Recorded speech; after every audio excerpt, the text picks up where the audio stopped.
She was clinically dead for 19 minutes. No heartbeat, no brain activity, but somehow she came back with details about conversations happening 3 floors away while doctors worked frantically to revive her body. If you think near-death experiences are just hallucinations from dying brains, the research might blow your mind. And no, I'm not talking about feel-good documentaries. I'm talking about hardcore academic investigation that's making even skeptical scientists take notice. Look, I get it. The moment someone mentions near-death experiences, half of you are like, here we go with the woo-woo stuff. And the other half are ready to declare victory for the afterlife. But what if I told you there's a way to approach NDEs that's both scientifically rigorous and biblically sound? Today, we're diving into the research of Dr. Gary Habermas, a guy who spent over 4 decades studying the evidence for the afterlife, including some pretty fascinating work on near-death experiences. And trust me, his approach isn't what you'd expect. First, let's talk about who Dr. Habermas actually is, because credentials matter when we're dealing with claims this big. This isn't some random guy with a blog. Habermas is a distinguished research professor at Liberty University, written over 40 books, and is considered one of the leading authorities on the historical evidence for the resurrection of Jesus. But here's what makes his NDE research so interesting. He approaches it like a detective, not a cheerleader. He's not trying to prove anything. He's trying to understand what the data actually shows. So what has Habermas discovered? Well, he's analyzed thousands of NDE cases, and here's what stands out. The most evidential cases aren't the typical "I saw a bright light" stories. They're the ones with what researchers call veridical perception. Basically, people gaining information they couldn't possibly have known.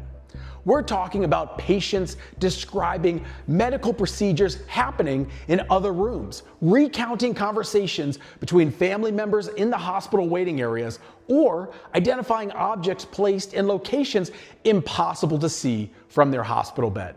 Things that can be independently verified. And here's the kicker. These aren't isolated incidents. Habermas has documented hundreds of cases where people gained accurate, specific information while clinically dead or unconscious. Now, skeptics have explanations.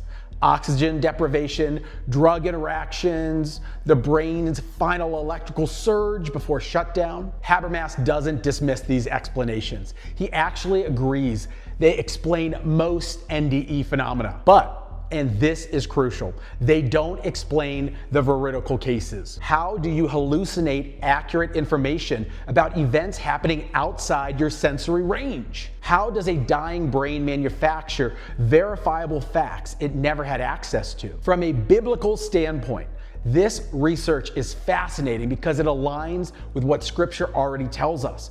Humans are more than just physical bodies. We're embodied souls, and death isn't the end of consciousness.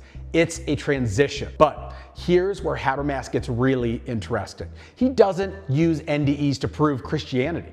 Instead, he shows how NDE research supports the broader case for human consciousness surviving bodily death, which creates space for the resurrection of Jesus to be taken seriously as a historical claim. In other words, if consciousness can survive clinical death, even temporarily, the idea of Jesus rising from the dead becomes less absurd to the modern mind. Now, let's be honest about what this research does not prove. NDEs don't validate every religious claim or prove any specific theology.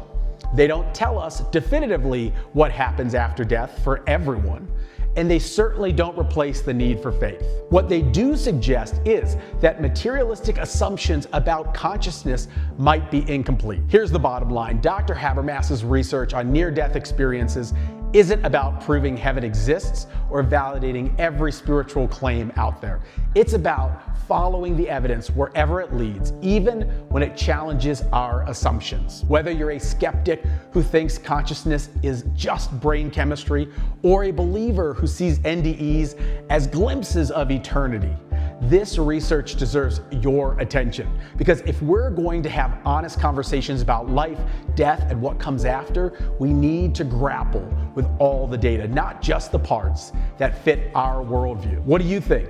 Are veridical NDEs evidence for consciousness beyond the brain, or is there a naturalistic explanation we're missing? Drop your thoughts in the comments, but keep it respectful. We're dealing with people's deepest questions about existence here. And if you want more content that takes faith and skepticism seriously, hit that subscribe button. We're just getting started.